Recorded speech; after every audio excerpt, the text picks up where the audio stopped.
खबर यह है कि भाजपा ने 3 नए स्पोक्स पर्सन नियुक्त किए हैं, जिनमें अंकुर शर्मा, एडवोकेट अंकुर शर्मा, विक्रम मल्होत्रा, गौरव गुप्ता।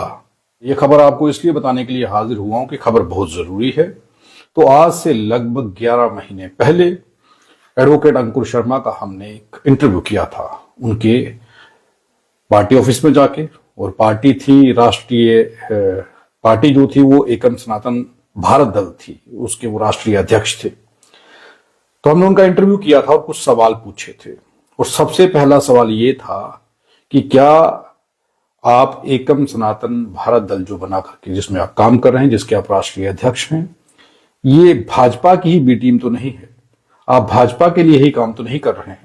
अच्छा, आरएसएस को कैसा देख रहे हैं? ये तो भाजपा की ही एक्सटेंशन है, या भाजपा उसकी एक्सटेंशन आप समझ लीजिए। लोग तो ये भी चर्चा कर रहे हैं कि अंकुर शर्मा इस दल को बना करके भाजपा का ही एक पार्ट हैं। देखिए, ये कयास लगाए जा सकते हैं, अपनी कोई एक लूज इंटरप्रिटेशन दे सकते हैं। आप बताइए। लेकिन मैं सिरे से इस आरोप को खारिज करता हूं। ये हिंदुत्व का चोला पहन के रावण का काम कर रहा है। हिंदुत्व का चोला पहन के हिंदू इश्यूज पे हिंदुओं को बिट्रे करने का काम कर रहा है भाजपा, और उसके साथ आरएसएस, उसके साथ संघ भी। मैं ये सोच के हैरान हो रहा हूं कि अंकुर शर्मा कैसे स्पोक्स पर्सन बन के सवाल पूछेंगे, या फिर भाजपा की उपलब्धियां कैसे गिनाएंगे, क्योंकि जो इंटरव्यू उन्होंने हमें दिया था उस इंटरव्यू में आरएसएस, संघ और नरेंद्र मोदी और भाजपा की जो धज्जियां उन्होंने उड़ाई थी, अब वो सारी चीजें कहने के बाद वो अब भाजपा की तारीफ कैसे करेंगे? ये सोचना होगा, ये सोचिए जरा। और अगर आप वो इंटरव्यू देखना चाहते हैं, अगर पूरा इंटरव्यू देखना चाहते हैं, तो आरटीआई इंडिया न्यूज के यूट्यूब चैनल पर जाइए और 11 महीने पीछे चले जाइए। 7 जनवरी को उनका इंटरव्यू हुआ था, जिसमें जो उन्होंने कहा था मैं आपको सुनाने जा रहा हूं। 2 मिनट ये सुन लीजिए, उसके बाद चर्चा करते हैं कि आखिर नेता कैसे बदल जाते हैं, लोगों को, नेताओं पर लोग विश्वास कैसे करें। जो लोग भाजपा को छोड़ करके उस वक्त धर्म को बचाने के लिए अंकुर शर्मा को एक मसीहा मान रहे थे, वो अब क्या सोचेंगे कि आखिर अंकुर शर्मा क्या कह रहे थे उस वक्त। 1 मिनट सुन लीजिए, मैं आपको थोड़ा सुना देता हूं, सुनिए। आरएसएस को कैसा देख रहे हैं? ये तो भाजपा की ही एक्सटेंशन है, या भाजपा उसकी एक्सटेंशन आप समझ लीजिए। लोग तो ये भी चर्चा कर रहे हैं कि अंकुर शर्मा इस दल को बना करके भाजपा का ही एक पार्ट हैं। देखिए, ये कयास लगाए जा सकते हैं, अपनी कोई एक लूज इंटरप्रिटेशन दे सकते हैं। लेकिन मैं सिरे से इस आरोप को खारिज करता हूं। खारिज कर दिया। ये हिंदुत्व का चोला पहन के रावण का काम कर रहा है। हिंदुत्व का चोला पहन के हिंदू इश्यूज पे हिंदुओं को बिट्रे करने का काम कर रहा है भाजपा, और उसके साथ आरएसएस, उसके साथ संघ भी। सुनो, आपने सुन लिया। एक इंटरव्यू 11 महीने पहले हमने एडवोकेट अंकुर शर्मा का किया था, तब वो राष्ट्रीय अध्यक्ष थे एकम सनातन भारत दल के। उससे पहले एकजुट जम्मू को लेकर के वो जम्मू के लोगों की बात करने के लिए आए थे, सनातन की वो बात कर रहे थे, और काफी जोर उन्होंने दिया था कि सनातन को बचाने की जरूरत है। भाजपा सरकार के राज में सनातन धर्म पर प्रहार हो रहा है, नुकसान हो रहा है, सरकार से मंदिरों को छुड़ाना है, और बड़ी सारी बातें कही थी। उन्होंने ये भी कहा था कि कांग्रेस और भाजपा दोनों एक ही हैं, और ये हिंदुओं का नुकसान करने के लिए काम कर रहे हैं। बड़ी सारी चीजें कही थी उन्होंने। भाजपा को कैसे देख रहे हैं आप? कांग्रेस से भिन्न नहीं, जिस तरीके से, मतलब कांग्रेस और भाजपा एक जैसे हैं? कांग्रेस और भाजपा एक ही ब्रैकेट में आप डाल के आप उनको देखेंगे नीतियों के आधार पे। आप ये कह रहे हैं कि भाजपा सनातन विरोधी है? 100% मैं ये कह रहा हूं कि भाजपा का जो नीति स्ट्रक्चर है वो ऐसा है जो सनातन के विरोध में ही आपको काम करता हुआ नजर आएगा। जब उन्होंने सनातनियों को कमजोर किया पॉलिटिकली, और फिर उसके कुछ सिम्टम्स आपको दिखेंगे, नौकरियां आपको नहीं मिलेंगी, एम्प्लॉयमेंट आपको नहीं मिलेगी, दूसरा मंदिरों का सिलेक्टिव टेक ओवर करके रखना, उसका पैसा हिंदू एम्पावरमेंट पे खर्च ना होने देना। तीसरा, कांग्रेस ने अगर सचर कमेटी मुसलमानों के लिए बनाई कि ये कमेटी रिकमेंडेशंस देगी और रिकमेंडेशंस देने के बाद हम ऐसी नीतियां बनाएंगे जिससे मुसलमान समाज मजबूत हो, जो धर्म के आधार पर किया गया अनकॉन्स्टिट्यूशनल एक्ट था, भाजपा ने उसको अडॉप्ट करके इंप्लीमेंट किया। 2014 से 19 के बीच में भाजपा ने कांग्रेस द्वारा बनाई गई सचर कमेटी की तमाम रिकमेंडेशंस को लागू कर दिया। और जो सपोर्ट में थे नहीं, हम 370 के विरोध में थे। एकजुट जम्मू हमेशा से इंडिपेंडेंट एक आप कश्मीर और जम्मू को अलग अलग करना चाहते हैं? मैं उस पर भी आऊंगा। एकजुट जम्मू हमेशा से आइडियोलॉजिकल इश्यूज पे बात करती आई थी। आप जानते होंगे रोशनी कानून को 2014 में मैंने चुनौती दी और 2014 के अंत से या 2015 के शुरू से सरकार किसकी रही, भाजपा की रही केंद्र में, और भाजपा पीडीपी की 2018 तक रही राज्य में, और फिर 2018 के बाद प्रेसिडेंट रूल और गवर्नर और अब एलजी रूल भाजपा की सरकार रही। तो मुझे बताइए, लैंड जिहाद का वो टूल जिसे रोशनी कानून कहते हैं, जिसके खिलाफ हमने कोर्ट में जंग लड़ी, वो जंग तो हमने भाजपा के खिलाफ लड़ी ना। हमें अगर कोई अपोज कर रहा था कोर्ट में इस कानून को ध्वस्त करवाने की दिशा में, तो वो तो भाजपा कर रही थी। इंटरव्यू जो है वो इस खबर के साथ आपको वो लिंक दे देंगे जिसमें उन्होंने ये सब कुछ कहा है। अब हमने इंटरव्यू किया था भाजपा के लिए, उन्होंने उस वक्त क्या कहा था, आरएसएस के लिए क्या कहा था, कांग्रेस के लिए क्या कहा था और संघ के लिए क्या कहा था। अब अंकुश शर्मा जो है वो भाजपा के नेता हैं और उन्हें स्पोक्स पर्सन जो है वो नियुक्त किया गया है। लेकिन मैं ये सोच रहा हूं कि एडवोकेट अंकुश शर्मा अब क्या कहेंगे। जो सवाल उस वक्त वो पूछ रहे थे, जब वो हमें इंटरव्यू दे रहे थे, उस इंटरव्यू में जब वो कह रहे थे कि भाजपा ने सनातन का नुकसान किया है, हिंदुओं का नुकसान किया है और सरकार से मंदिर छुड़वाने हैं, तो मंदिर छुड़वाते छुड़वाते एडवोकेट अंकुश शर्मा खुद भाजपा में शामिल हो गए। हमने एक सवाल उनसे उस वक्त भी पूछा था, हमने ये कहा था कि एकम सनातन भारत दल जो है ये भाजपा की बी टीम तो नहीं है, तो उन्होंने सिरे से इस शब्द को, इस सवाल को नकार दिया था। और अब उन सब की सफाई वो कैसे देंगे मैं नहीं जानता।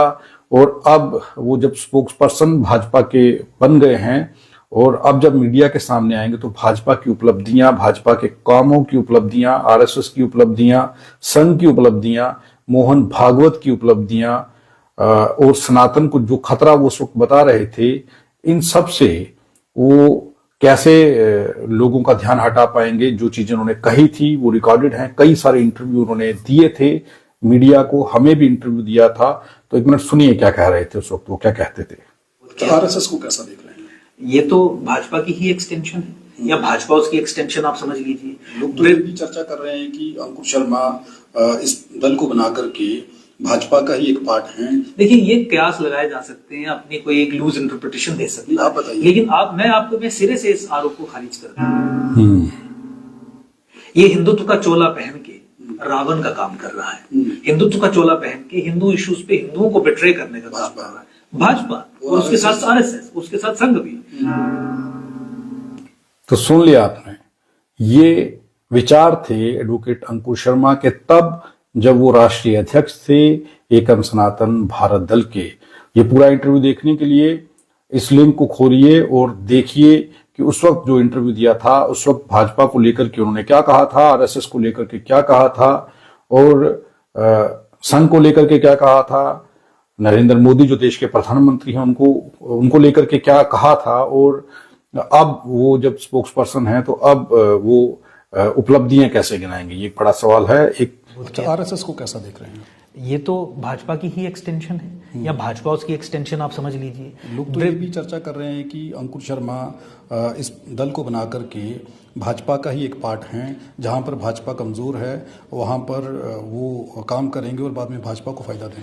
देखिए, ये कयास लगाए जा सकते हैं, अपनी कोई एक लूज इंटरप्रिटेशन दे सकते हैं, आप बताइए। लेकिन मैं सिरे से इस आरोप को खारिज करता हूं। आप हमारा ट्रैक रिकॉर्ड 2014 से अभी तक देखिए, हमारा तो संघर्ष ही भाजपा के विरुद्ध रहा और किस आधार पर रहा कि ये हिंदुत्व की राजनीति को बिट्रे करने वाला संगठन है, ये हिंदुत्व का चोला पहन के रावण का काम कर रहा है, हिंदुत्व का चोला पहन के हिंदू इश्यूज पे हिंदुओं को बिट्रे करने का काम कर रहा है भाजपा, और उसके साथ आरएसएस, उसके साथ संघ भी। तो इसीलिए हमने ये कहा कि हम इन विषयों को लेकर आगे चलेंगे और इसीलिए हमें दूसरे दल का निर्माण करना पड़ा। आपको लगता है कि आप इतना बड़ा, पूरी दुनिया में सबसे बड़ा संगठन आरएसएस खुद को कहता है, उसके साथ लड़ पाएंगे? ये मेरे लिए मायने नहीं रखता कि कितना बड़ा है, मेरे लिए मायने रखता है कि जो मेरी वैचारिक आइडियोलॉजिकल कमिटमेंट है उसको लेके मैं चलूं। 2014 में भी लोग कहते थे कि आप सोचते हैं कि आप सिंगल हैंडेडली एक कानून को खत्म करवा सकते हैं जो 87 एमएलएज ने मिलकर बनाया, सरकार का जिसे संरक्षण है, केंद्र सरकार जिसे प्रोटेक्ट कर रही है। 6 वर्ष के संघर्ष में अक्टूबर 2020 में हमने उस कानून को ध्वस्त करवा दिया। लोग कहते थे कि आप ये सोच सकते हैं कि मुसलमानों को माइनॉरिटी स्टेटस दिया जा रहा है जम्मू कश्मीर में, सुप्रीम कोर्ट में आप जंग जीत जाएंगे, हमने जंग जीती।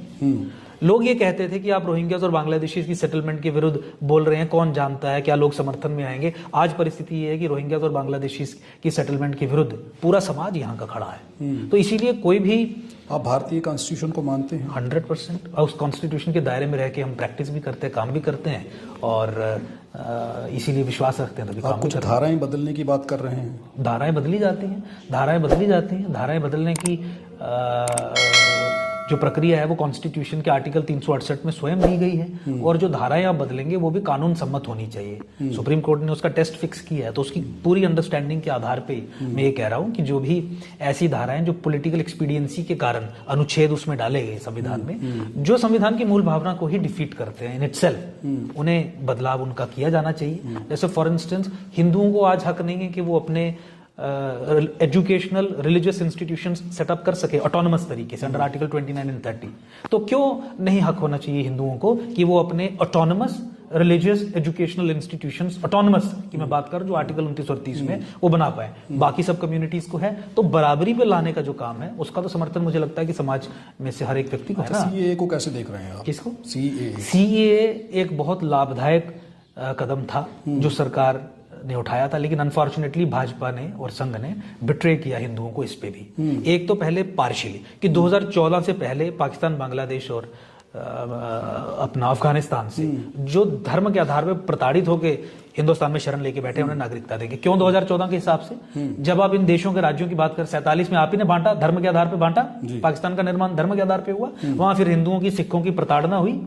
तो जब उनकी प्रताड़ना हुई तो आपको तो ये कहना चाहिए कि आपका नेचुरल होमलैंड है भारत, आप किसी भी समय पे आके यहाँ पे नागरिकता लीजिए। क्यों 2014 से पहले की डेडलाइन रखी? और उसके बाद देखिए जो शाहीन बाग प्रोटेस्ट हुआ, जो मुसलमानों ने अपनी वीटो एक्सरसाइज की कि नहीं, हिंदुओं को, सिखों को नहीं मिलेगी नागरिकता, उसके सामने मोदी सरकार ने घुटने टेके, और घुटने टेकने के बाद सीएए एक्ट बनने के बावजूद भी उसके रूल्स नोटिफाई नहीं किए। तो रूल्स नोटिफाई ना करने का मतलब हुआ कि एक्ट क्रियान्वित नहीं हो पाया और उन लोगों को नागरिकता नहीं मिली। तो मुसलमानों ने वीटो एक्सरसाइज की, नहीं देंगे, मोदी ने कहा नहीं देंगे। तो मुझे बताइए, इस दृष्टिकोण से भी देख लीजिए कांग्रेस और भाजपा में क्या फर्क है। वो भी मुस्लिम अपीसमेंट में है, और ये तो एक डिग्री आगे जाके बात करते हैं। ये केवल तुष्टीकरण की बात नहीं करते हैं, ये तृप्तिकरण और संतुष्टीकरण की बात करते हैं। वो बिगर डिग्रीज हैं अपीसमेंट की, जो एक एंटी कॉन्स्टिट्यूशनल और एक, मुझे लगता है कि ऐसा काम है जिससे देश का नुकसान हुआ है।